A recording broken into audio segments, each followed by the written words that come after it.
Good evening, everybody. Welcome to Zoom at 8. My name is Julianne Peterson, and I am your host every Tuesday night for Zoom at 8.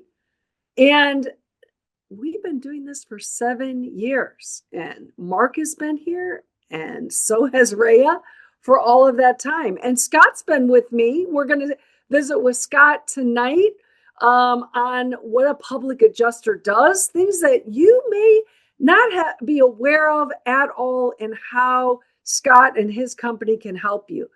So listen, I would like to be your lender of choice. We work specifically in multifamily, but we'll do other asset classes.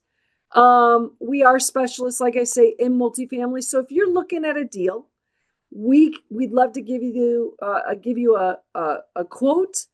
We're going to need your T12, your rent roll, your underwriting, and your offering memorandum. Send it over. Let me know about the deal. How long do you want to hold it? How many units? What's the occupancy? And we'll run a quote for you. Typically on agency is going to be about 72 hours, 48 to 72 hours. So we've got a lot of changes going on in the market. Where some people think we're at the bottom. I think we're still in some discovery mode in some markets. So Scott Friedson is a partner with us here at Zoom at 8. He's been here, I think, 1 or 2 times, or is this the third time? Maybe second or third. I can't remember, Second or Scott. third, yeah. Yeah. And here's the thing. Scott is a multi-state licensed public adjuster. He's CEO of a large loss public adjusting firm called ICRS, and that stands for Insurance Claim Recovery Support. You never know when you're going to need his services, so you better learn early, okay? His company is headquartered in Austin, Texas.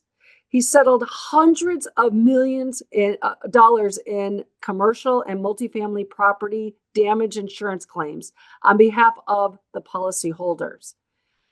He has lots of certifications. He also is an investor in over 10,000 units. So this guy is not only in the business, but he owns other deals. So he's very, very involved in this industry. I had the great fortune of using a public adjuster, never had any experience. I was really frantic. My husband was out of town. We had a windstorm. We had flooding. It was a mess. Cost me $60,000. And my folks said, well, you should use a public adjuster. I'm like, yeah, you don't know what you're talking about. I don't know. That seems ridiculous. It was true. I called a public adjuster. They saved us a bunch of money. So when Scott told me he's a public adjuster, I said, I got to know you. I need you on my team. I need you to be with us and our clients here to know how he can help you. So I'm excited to have him here tonight. I know that Paula, she's used his services, had the great fortune of winning some money back on her claims that ended up, being a real pain in the tail.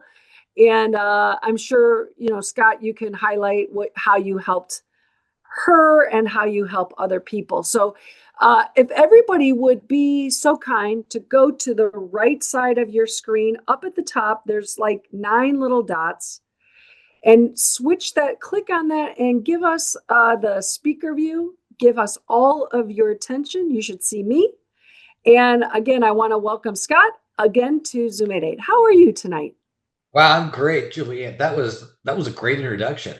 Thank you. Well, I'm telling you, we need you. You've been such a great partner. And I just want to, I say this about people that I think are just such a friend of ours, is you're like peanut butter. You just want to spread you around. We just want to tell everybody about you. So That's very kiki, Julie.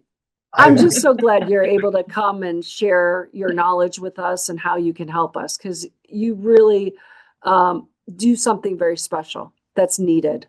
So Yeah. tell us about what you do and how you can help us. Yeah, I appreciate that. It's funny. The business that we're in of real estate, we're in it because we're all wanting to make money, right? It's all about rate of return and cash on cash on their, you know, we're in it to make money, right? Um, it's the sizzle of the reward and the upside that gets people going, right? But all too often, people are not prepared for the unexpected.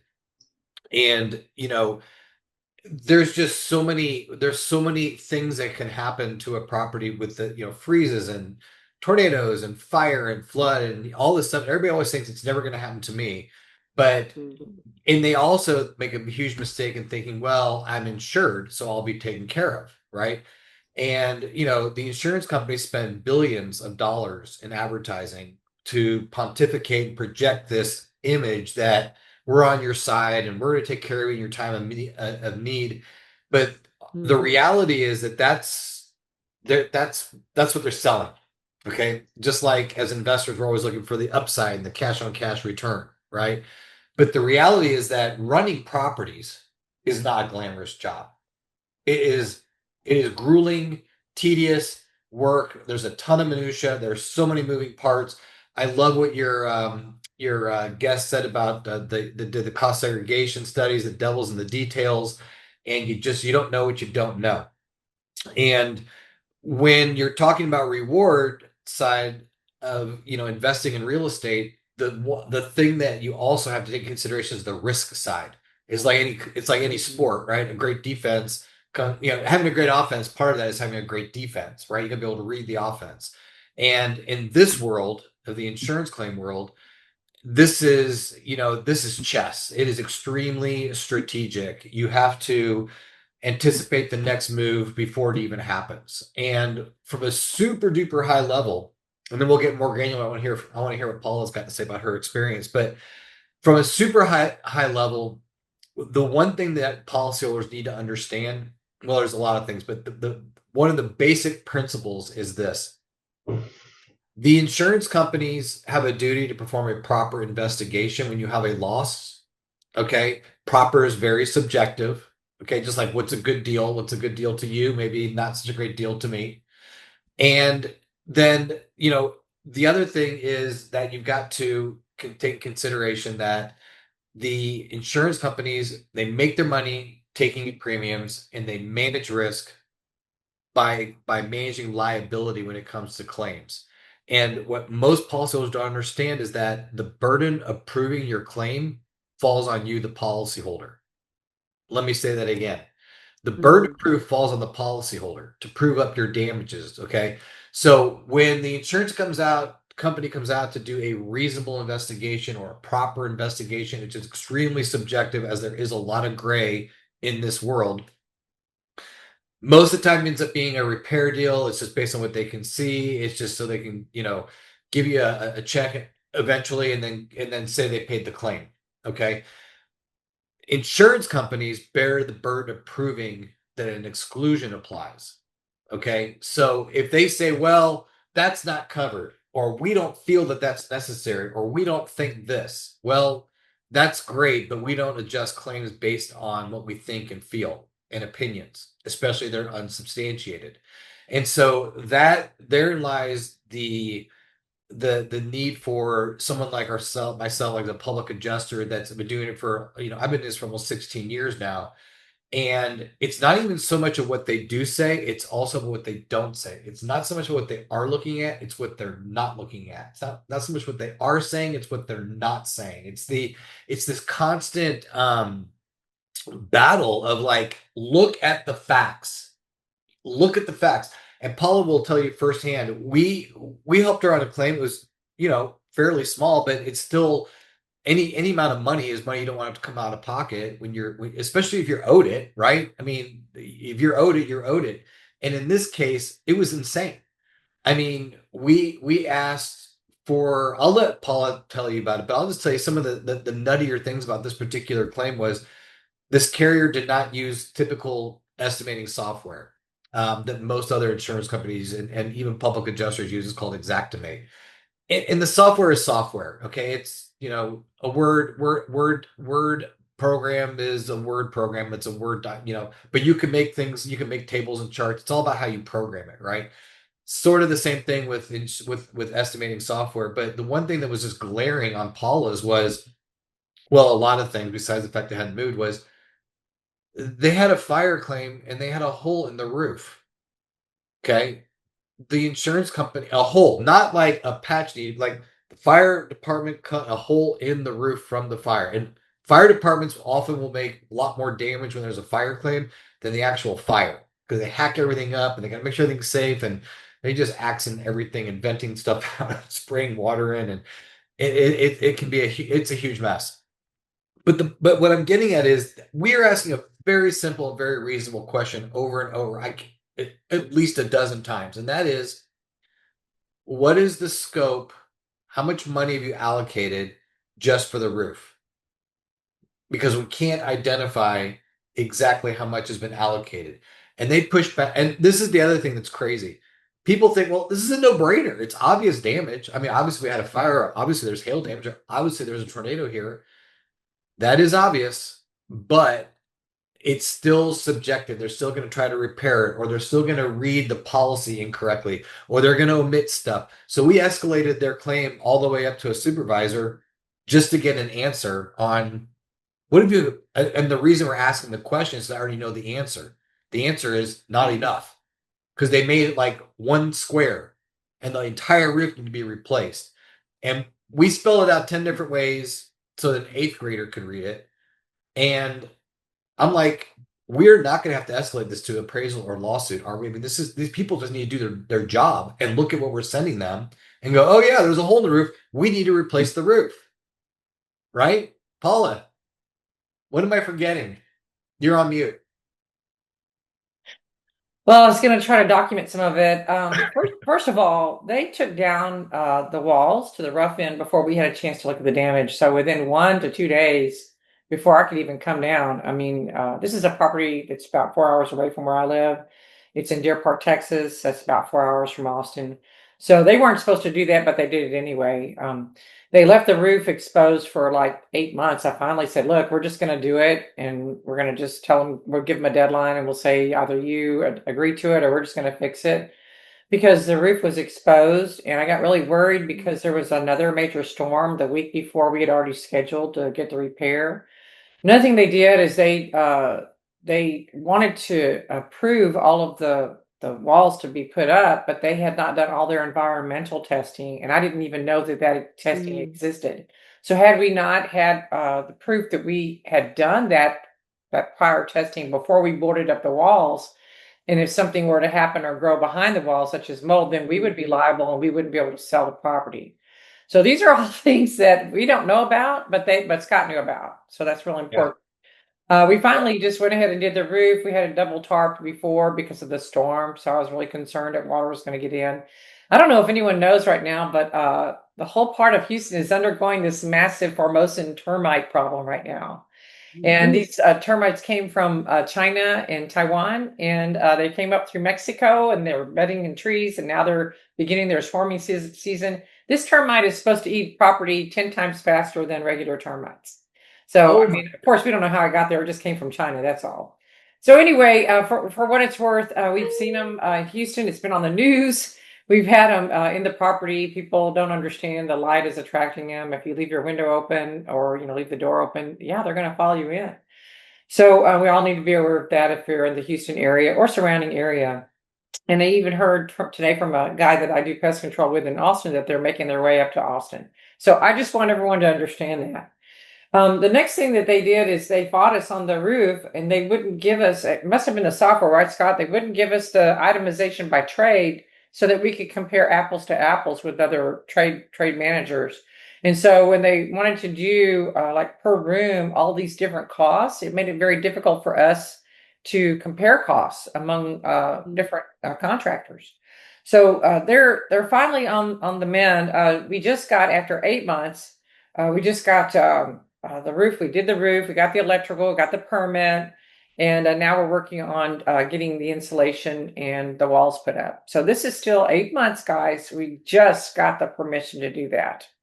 So think about the rents that you're going to lose So, all that time. And we didn't have rent insurance. My brother, he didn't order for this property. I mean, since then we've taken care of it, but we're losing money like crazy, and we just want to get it well enough to sell. This is 6 units. That's all it is. Yeah. okay, so you're It's having 20K. That's problems. what we got out of them. Okay, so you get 20K, but back it up a second here that you're having problems, you're having issues, you're having issues. You had seen Scott on Zoom at 8. We discussed him, what he does, and you're like, I need to get a hold of this guy. So, Scott, you get engaged by Paula. Kind of walk us through an example of what you did. I know you kind of talked about, getting the manager on and this and that, but when you looked at it, how did you assess it? What did you think in your mind? Hey, this is, she's getting taken advantage of. I think it's worth 15,000, 30,000. We can get this for her. Kind of, how do you assess this? Well, doing this as long as I have, we can read the tea leaves pretty quickly and sum it Yeah. up and go, this is a go or a no go. And that's one thing I want to tell everybody is that, if we can help, we will. And if we cannot, we will tell you and we'll explain why. I mean, not every, you don't need a public adjuster for every single claim. A lot of times people will call us and say, hey, this is what's going on. I'll just say, try this or this. And if that doesn't work, call me back. Because sometimes it is very simple. But oftentimes it can be a lot more complex. So I remember when I saw Paula's deal, I knew that she was, in a hurry because of she didn't have any business income. That's not the insurance company's problem. And frankly, that's not something we really want them to know, because that might give them an incentive to slow things down, right? As crazy as it sounds, but it's all about, That's evil, Scott. That's very evil. I mean, well, not that you're saying it, but they think that way. That's very evil. there's a book out there called Delay, Deny, Defend. Okay. And it's been around for a long time. Anybody that's in the business of my business knows it. And it's the MO of a lot of these insurance companies. I'm not going to say all, but a lot of them, they play this game where they drag it out, they underpay it, they pay just a little bit so they can say they paid it, but you're not fully indemnified. And that's what the whole purpose of what insurance is. And on top of that, the folks that they get into a lot of these positions, they're not doing their jobs. They're just not. And the problem is that, and I'm going to get to answer your question, but the problem is that a lot of these adjusters are completely overworked, and they really don't have the bandwidth to do their job properly. They got to move quick and fast, and they know they are trained by defense attorneys and they are trained by their internal people that the insured bears the burden of proving their claim. Just go through and do whatever you need to do just so we can say we paid it, and that's a lot of times what it is.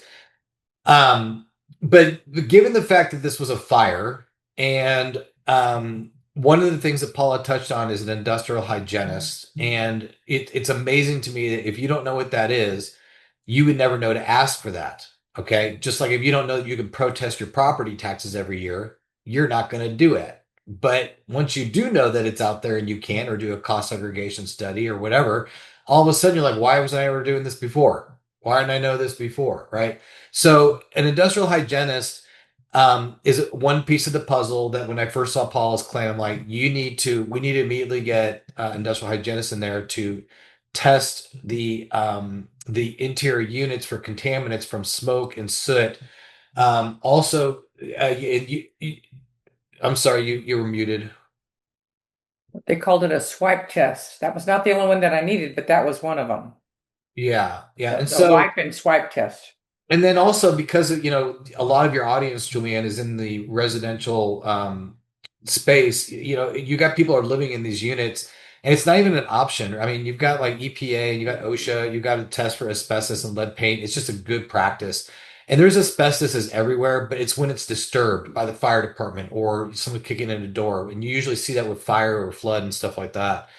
But what the industrial hygienist allows us to do is they're an independent third-party licensed party that tests environmental contaminants, and then they test it, they send it to a lab, they get the results, and then they write a protocol for what needs to be done in order to bring it to pre-loss conditions. And then after that protocol has been performed, they come back and they do what's called a clearance test. So they'll come back and they'll test everything again, and they'll give you a clean bill of health. This is all very important because not just because it's being a responsible landlord and making sure that people are living in healthy environments, but also there's going to come a day when you're going to want to refinance, you're going to get new insurance, or you're going to want to sell the property. You're going to have to disclose that, right? And so part of my background was I was a commercial real estate. I brokered apartment complexes for many years, and that whole disclosure, I know one thing for sure is you don't want to give any buyer an objection to closing your deal, right? So you want to do it right, not what the insurance company says, but what it takes to do it right per anybody else that's independent third party. So that's what was the first thing we did. We made sure that they had a hygienist. We made sure, and we had the insurance company. I think the insurance company paid for it all, didn't they, Paula? Did they reimburse you? Yes, sir, they did. Yeah. So, and there's also ways you position that. So we position that as a claim expense, and it's also there's so many little details, but you got to also remember that a portion of every premium that a policyholder pays goes towards claim expenses. It has to. Where else would it come from? Right. So if you think about it, you're paying an insurance company to hire their people that represent their interests, literally to work against you, the policyholder. Okay. So what we do is we'll say, look, this isn't coming out of Paula's uh, uh, policy limit. This is a claim expense. It's going to cost, I can't remember what it was, a couple grand, I think, for the industrial hygienist report. They hadn't done it. The insurance company hadn't done it. And that goes back to my comment about performing a proper investigation. How can you perform a proper investigation, insurance company, if you haven't done any samples to make sure where the contaminants lie and what needs to be removed or replaced? A lot of these contaminants can get into the HVAC systems, into ducts. I mean, it's fire and smoke is my recommendation is don't mess around. It is, I mean, you should get a public adjuster right away for anything that has water or smoke for sure. And then everything else in between, if it's over $50,000, a lot of insurance companies consider that a large loss. What's crazy is, they'll insure multi-millions, hundreds of millions, tens of millions of dollars in assets. But for some reason, if it's over 50,000, that's a large loss. And every insurance company has a little bit different guidelines. But on this particular claim, the idea is you want to give the insurance company reasonable time and information to do the right thing. Okay. We don't go in guns a-blazing, scorched earth. Now, in Paula's case, they had ample time and information to do what they needed to do. And then we stepped in and said, okay, basically just that. And once we completed our investigation and everything, we gave them a demand for payment. And they kept pushing back, saying, we don't owe for this, that, or the other for the roof. And so we escalated it. And I mean, I was literally like, I was about to tell Paula, and I guarantee you 99% of the public adjusters out there would have told Paula, just call an attorney. Just we're done. We can't, but we keep pushing and we keep pushing and keep pushing because we understand the time value of money. That if I make a little more extra effort, if I send them 2 more emails or 3 more emails and I give them another 30 days or another 60 days and we exhaust everything. And the next step would have been like filing a complaint with the Department of Insurance. Or there's things that we can do to escalate things, okay? But for something like this, I'm like, this is so dumb. Why do these guys not see this? This is a hole in the roof. It has to be replaced. It's down to the decking. The fire department did it. So finally, their supervisor looked at it, and he regurgitated exactly the same garbage that his junior adjuster was sending to me. And I sent him another. We just keep on pressing.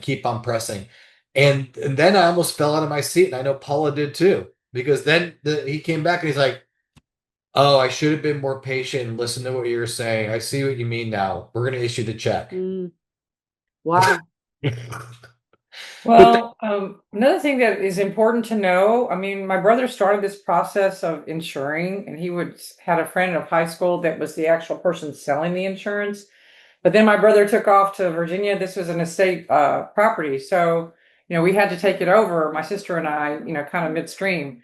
And one of the things that is important here is that the verbiage that my brother agreed to in the contract that he signed was something that Scott immediately gravitated to say, look, we're not going to get to have her or her sister agree to anything unless it's something that the original contract addressed.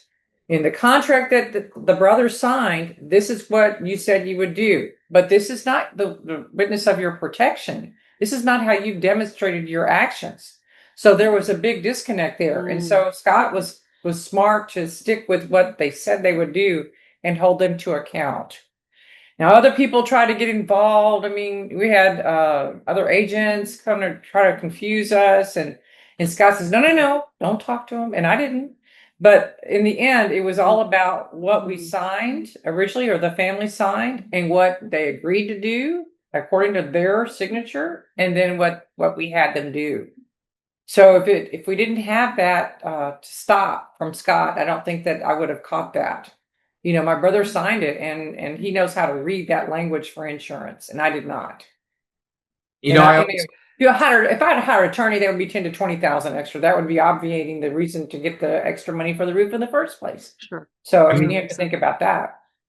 I mean, the work that we do is a hair's breadth away from practicing law. I mean, I've had clients tell me, like, I have had attorneys work on my stuff for years, and your stuff is like better than anything that we've ever seen.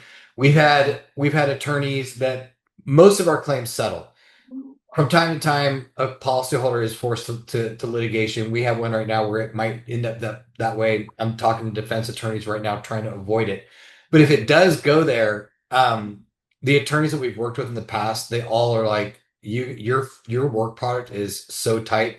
And part of it is because we do have really good working relationships. And our goal is to get our claims settled. I mean, I do not want people to have to go into a long, drawn out appraisal or litigation process. It's ridiculous what policyholders have to go through. So It's just evil. It's just evil. There's no it is. other way to talk about it. It's just turned into so evil these days. So let's talk about what a public adjuster does. And you had mentioned, hey, get a hold of me right away. Yeah. When do you know if it is a valid or a situation where it's going to help? Like, do you wait until you get the no, or it's, hey, I had a loss, we're calling Scott? Walk us through that. That's a great question, and I'll try to answer it as succinctly as I can. The first thing you have to understand is, if you talk to anybody that's been involved with an insurance claim where it wasn't going super smooth, it feels like a full-time job, because it is a full-time job. It is a full-time job. I didn't realize that, but it's true. That's such a true. Because every day you'd be fighting, and you got like 4 businesses over here burning up, and Adriana's calling, and we're trying to make deals happen, and yet there's still this problem. Yeah, and what most policyholders don't understand is you're always in a race against time, because there's time elements in every one of your contracts. 1, to report the claim, 2, to complete the repairs, 3 for loss of use. All these different time elements are always, that clock is always ticking. It's like an option. It's deteriorating. But to answer your question, when the best time is at the beginning of a claim, period. Okay. If it's a larger loss, if it's fire or water, or if it's a partial loss, right away. If it's over $50,000, and we try to get into, our sweet spot is $250,000 and up. We have a flat fee type of deal for claims under 250, and if we can help them just by answering questions, we'll do that. Otherwise, it's full blown representation. Over 250,000 is pretty much the cusp. But if it's over 50 grand, if it's fire or water, for sure.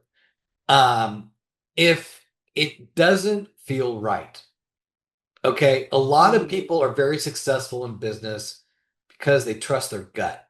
Okay, trust your gut. If you're being ignored, if you're getting the runaround, if your questions aren't being answered, if your phone calls aren't being answered, if your emails aren't being responded to, if you're asking a question like, what time is this happening? And the answer is, this is how you make a watch. Okay. Mhm. Those are all red flags. In fact, we actually have a report that we a website that we built out called whatisapublicadjuster.com. I'll drop it in here. Mm.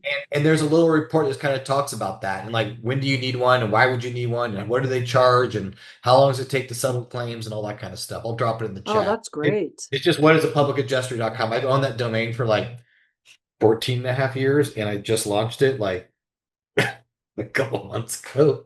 Wow, But that's a great tool to have for our investors here.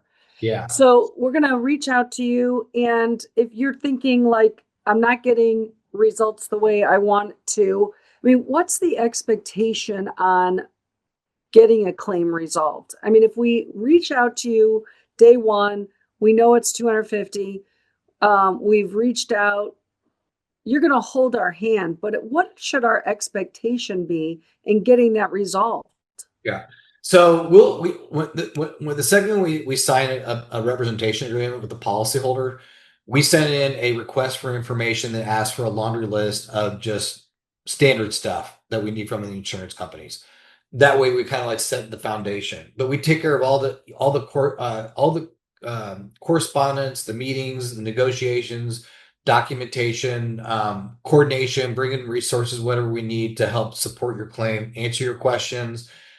We do what I call insurance claim therapy. It seems like it's pretty much a daily thing because, frankly, there are different stages. You know, we read this a lot. It's the stages of grief, right? It's it's Mm, disbelief, it's anger, it's bargaining, it's all these things that go on, and it's an emotional and financial process. Um, so to answer your question, because I do like to answer the direct questions. It depends. And how long is a piece of string? I don't know. I mean, it because these are the variables. Okay, a lot of times, like if it's a fire, a lot of the times there could be an origin and cause investigation, and they're trying to subrogate. If that takes mhm. place, then they bring in all these other parties that, well, maybe it was the cash register terminal, or maybe it was the TV, or maybe it's a faulty lithium battery, or whatever. There's all these different things. Yeah. That investigation could take several months just for the investigation for cause and origin. Okay. That's like a worst case. That's a possible bad start, worst case scenario. But as the policyholder, you're kind of rooting for the subrogation because if there is a subrogation case, you get your deductible refunded. You don't have to pay a deductible. So that's nice, but you have to wait. If there is no cause and origin investigation, let's say it's like a straight hail claim, for example, um, it shouldn't take that long. It should take, I would say, between 3 to 6 months total.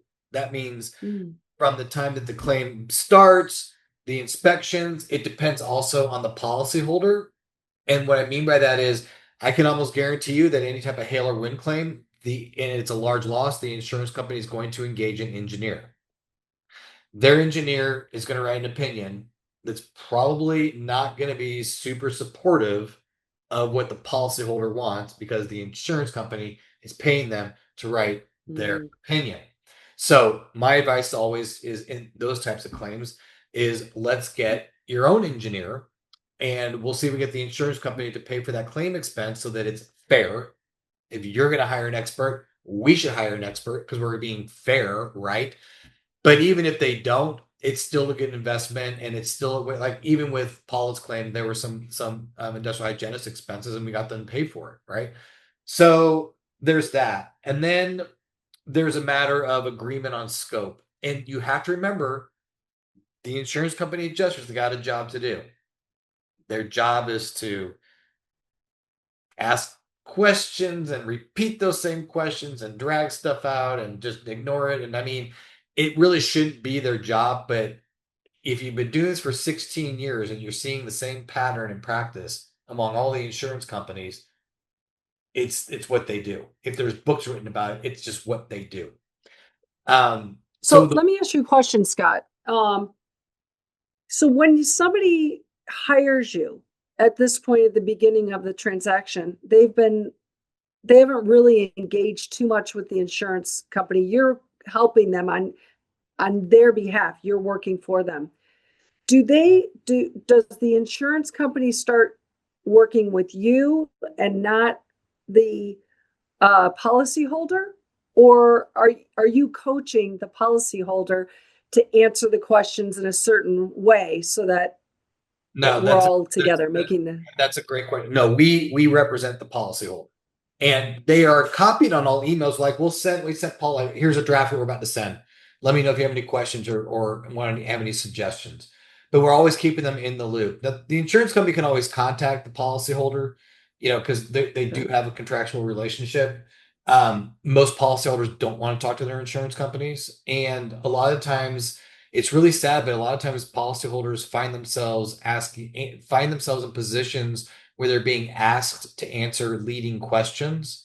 And one of right. the things I always tell policyholders is if you don't know, just say, I don't know. I'll check. I'm not sure, to the best of my knowledge. I don't recall, or to the best of my recollection, or whatever. I mean, it happened. We were in Galveston last week, and we talked to a tenant at a fire, and asked them, okay, was your unit affected? No, I don't have any smoke at all. It's been fine. Oh, good, great, yeah, okay. Ever since we bought that machine, that ozone machine to get rid of the smoke, we don't smell it anymore. Okay, hold on.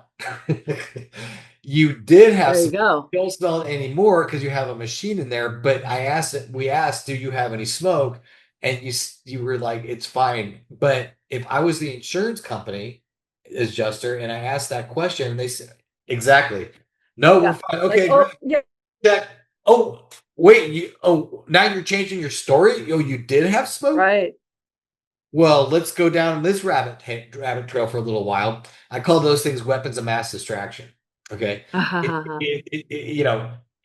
If she bought a machine and it's in her unit and it's for the smoke, there's nothing There else was really to smoke. talk about. Okay. These folks don't deal with insurance claims on a daily basis. And we have to have that conversation with insurance companies all the time, even though they do it every day. Well, they're sophisticated. We have an HOA where they're like, well, they had a fire 3 years ago, so they're pros at this. They know exactly what to do. No, they don't.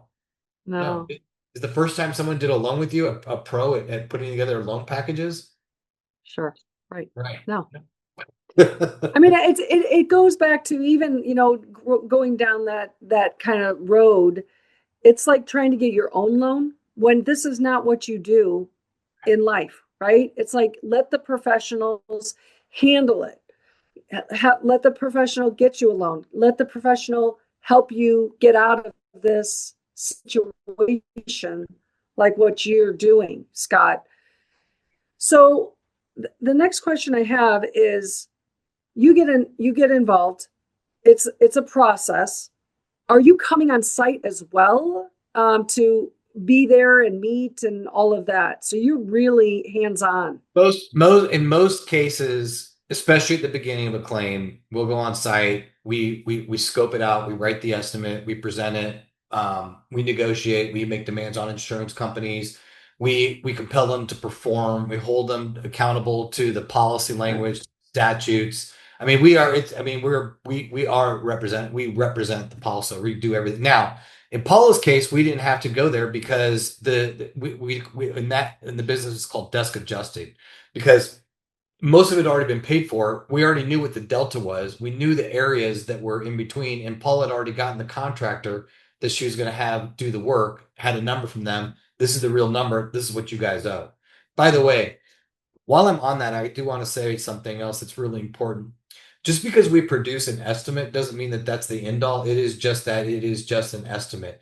It is really important for policyholders to understand that you are going to get this work done sooner or later. So you are much better off while the process is going on, while we're working up our numbers. If you got a relationship, or if you don't have a relationship, you need to create one or find one for whoever it is that's actually going to do the work.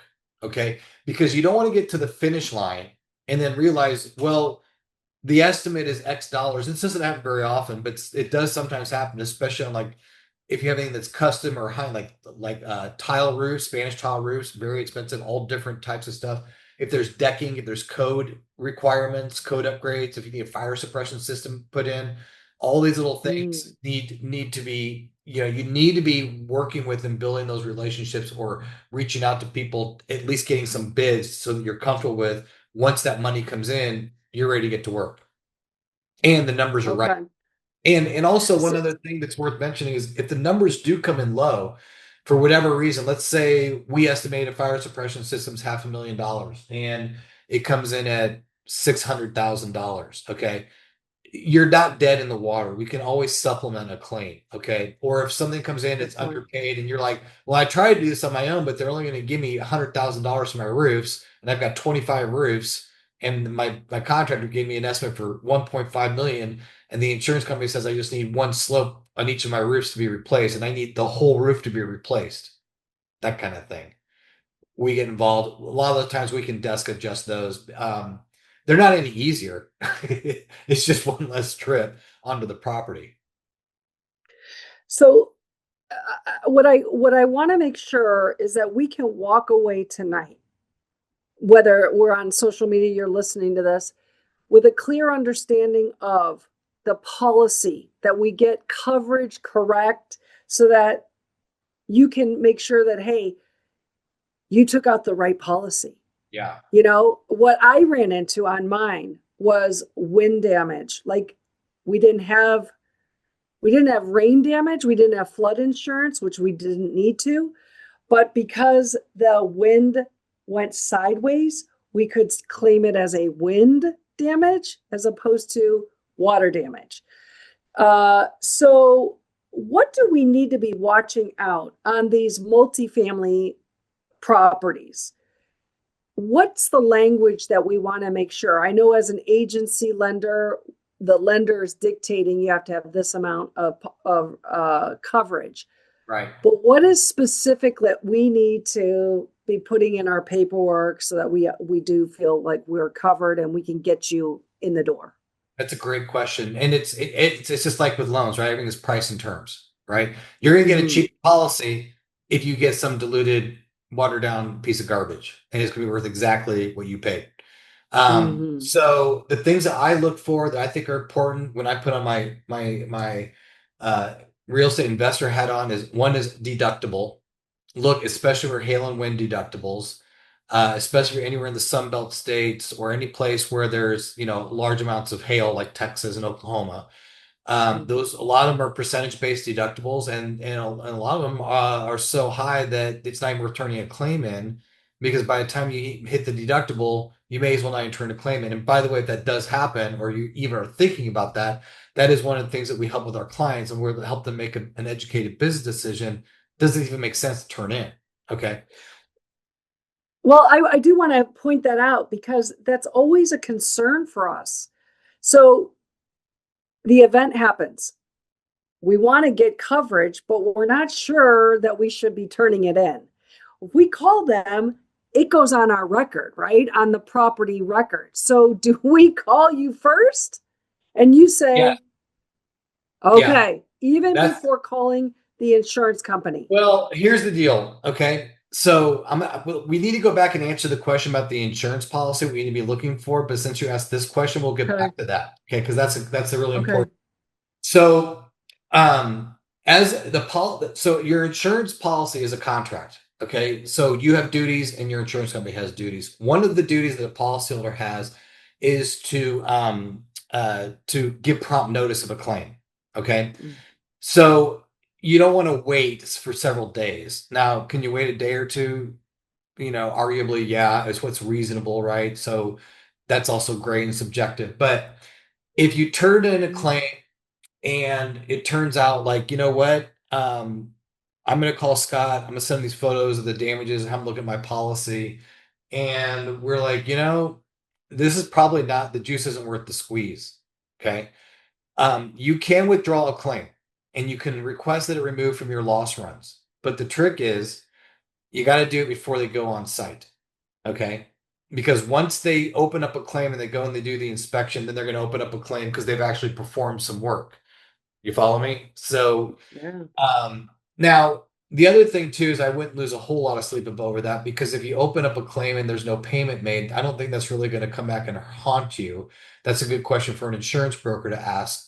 But I get your question. It's legitimate, and a lot of stuff that goes on behind the scenes with insurance claims, and myself included, when I was a young baby public adjuster, was this fear of like, I'm going to do something wrong, I'm going to mess something up, and frankly, That's why we have tax people that do our taxes, right? We can all read and write and do math, and we all, most went to college or whatever. Can I do my own taxes? Yeah. Do I want to? No, because if I check that box, is that going to trigger an audit? If I put this number in, am I going to hurt what I might get for a refund, or am I going to pay more in taxes? So let us.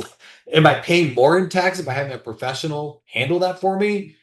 No, but I mean, you could look at it that way. Like, well, I already pay for taxes. Why should I pay for a tax attorney? Well, I don't know. Would you have the Mm. IRS do your tax return? If the answer is no, then you have your answer, right? So let's go back to the policy question. Did I answer your other question about Yes. gonna review? Yes. It's great. So deductible is important. Code upgrades is important. Okay, increased Mhm. cost construction is important. Um, Codes are always changing. HVAC, AC units, fire suppression systems, windows, you name it, it's always changing. So that's important. In fact, we've been involved in situations where the policyholder did not have enough code coverage for a total teardown when there was a marginal, well, is this a total loss teardown or can we rebuild it? And we've had a few claims like that over the years where it's like, this can't be torn down. We're going to have to Mm. salvage it to rebuild it because of the code upgrade stuff. Asbestos endorsement is important because especially if you're dealing with some of these older properties. Um, and if you're anywhere in Houston or anywhere near where you could possibly flood, get flood insurance through. It's cheap and it's well worth it. I mean, who cares? You're writing off the taxes anyway, and especially if you have investors, it's just a good idea that's going to cover stuff like basically surface water only. I'm trying to think what else are some of the biggies. Oh gosh, managed repair programs. This is a thing that's coming out. It's a big thing. It's a nightmare where insurance companies are trying to drive the reconstruction process by using their preferred vendors. And they do this a lot of times with water mitigation companies. And now they're starting to do it with roofing and restoration Mhm. contractors. It's a huge can of worms. If you're a fan of freedom of choice, this is not for you. Okay. If you like to have accountability with who your contractor is, making sure they do the right job, yeah, you're not going to want this either. The insurance companies, of course, love it because they can control the narrative. Mm. They can control the vendors because if you don't play our game, then we're not going to send you any work. And there's, a zillion other people right behind you that will. Also raises question as to accountability of who warrants the work. Gee, has anybody ever had a contractor do a bad job? Right? Well, if the contractor is the insurance company's contractor and they do a shoddy job, who's Mhm. responsible for that? We have a claim in Dallas where they forced them to use a managed repair program. The contractor did basically as little as possible to just repair it, left out all the code upgrades, permits. I mean, hundreds of thousands of dollars. And the HOA was like, no, we're not using these guys. This is not a correct scope. Well, you have to use them. Well, that ended up going to law. I wasn't involved in that claim. Fast forward 3 years later, same HOA has another fire, different policy, also managed repair program where they say they have multiple vendors that are qualified. And we drilled in over the years. How are they qualified? How are they selected? Do you have references? Have they done other jobs of this type? Can you provide their names? Can you give us the Mhm. owner's name? Give us a copy of their certificate of insurance, right? All these things that we ask for. And it's like, no. Well, how did they become a preferred vendor for $1 billion insurance company? And you have no process in place to qualify them. And then we're like, okay, so Mm. these guys aren't going to work for us because they already have a pre-existing relationship that is sideways.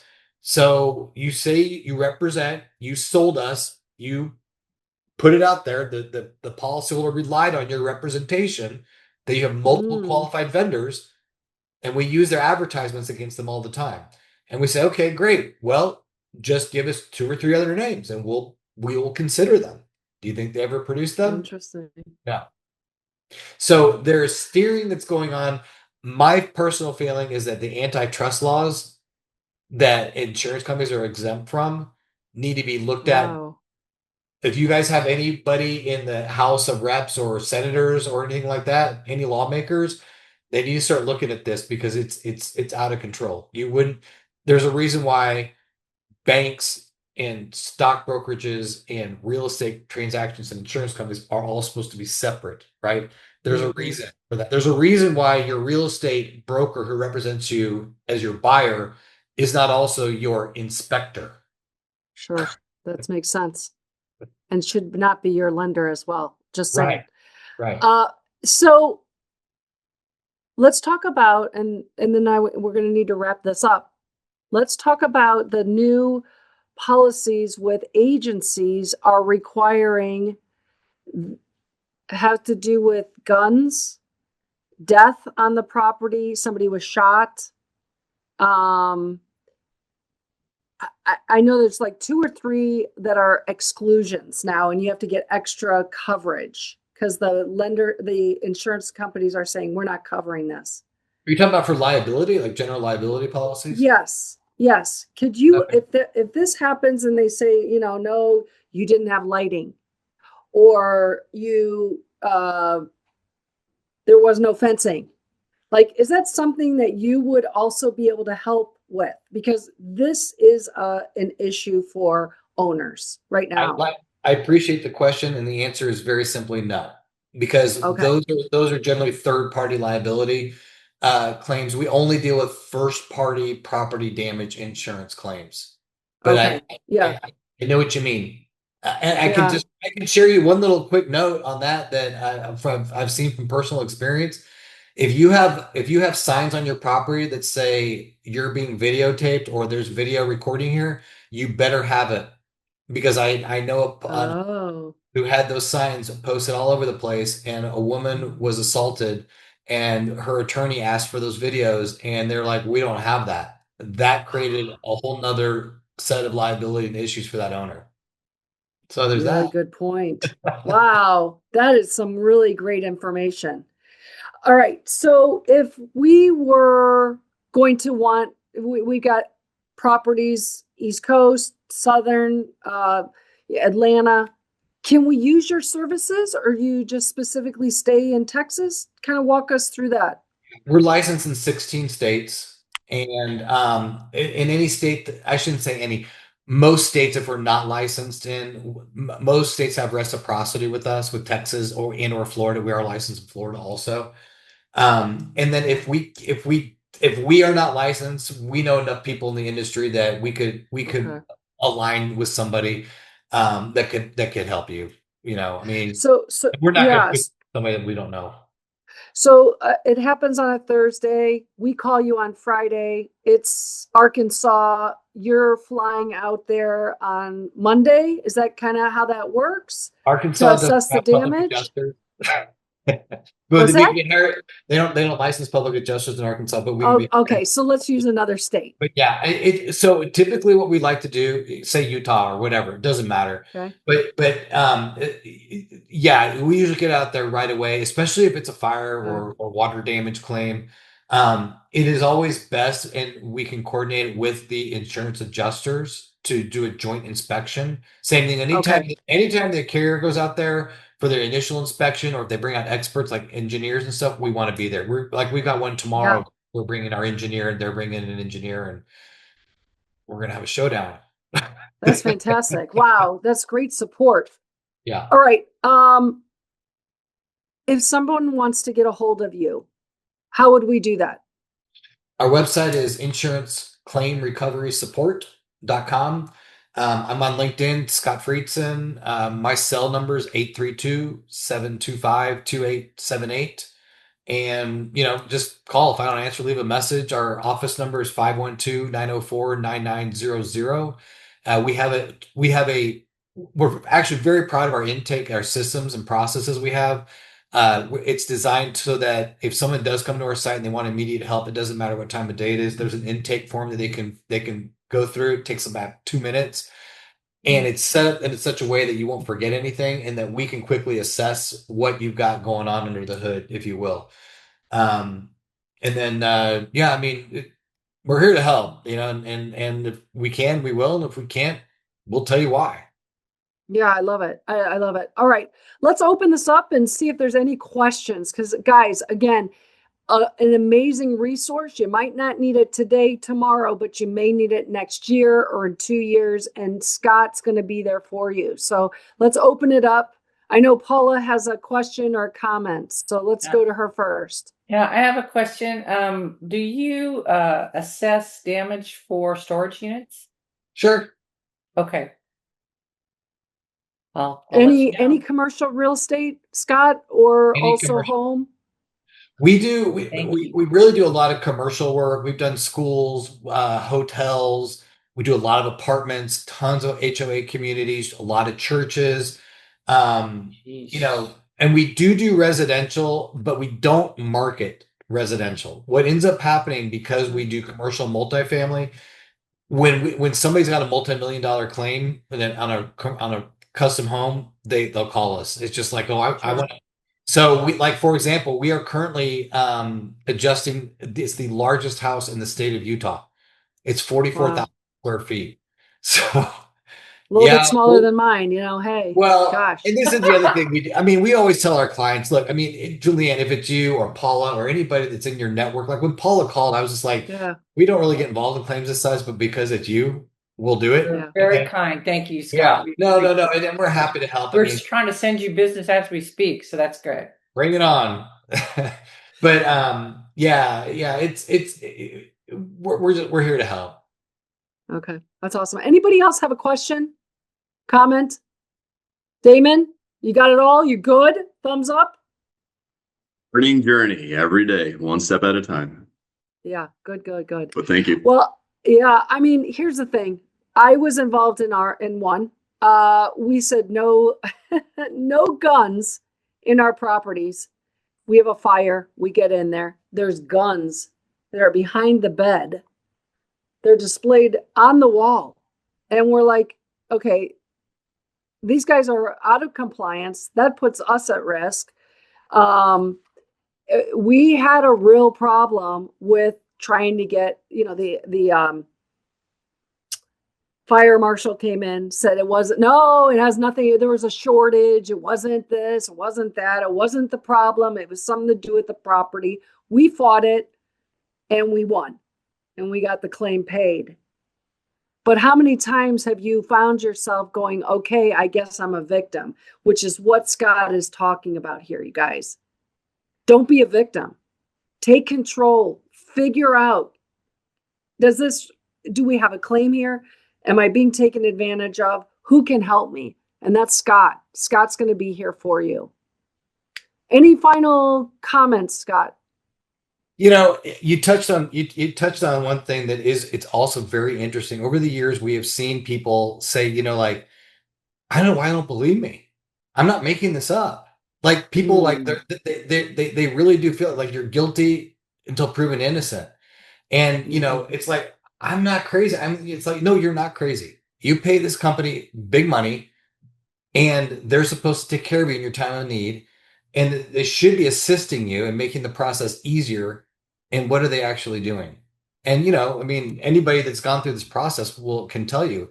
Now, again, I'm not here to bash insurance companies and say that they're all bad and evil. I personally had a claim on my house and it went smooth as silk. It was probably because I had Mika for That's because it's you. Well, no, I did nothing. They In know. fact, I intentionally stayed in the background and didn't do anything They just know. to see what would happen. They know. Maybe they probably do. They probably do. Let's check this guy out. But it was a Mika. So my advice is that if they advertise on TV, be careful. That's right. They got bucks. That's great. They got bucks. I mean, I always think about Geico and I think about Progressive and, my kids have that for their car insurance. I'm like, I don't know. George Soros. No, thank you. Yeah. That's okay. So Scott. Yeah. Go ahead. What were you going to say? It's the bigger ones that are typically, you got to watch out. That's right. Okay. Well, Scott, once again, don't wait. I just want to thank you for your time. I want to make sure that everybody knows you're a real deal and, give Scott a call if you have any questions beforehand, figure out the process so that you're very clear. on how he can assist you. So Scott, again, thank you so much. Appreciate Thank you you. helping out here on Zoom. I love Thank you, your Mr. show, Friedson. but being on your show anytime.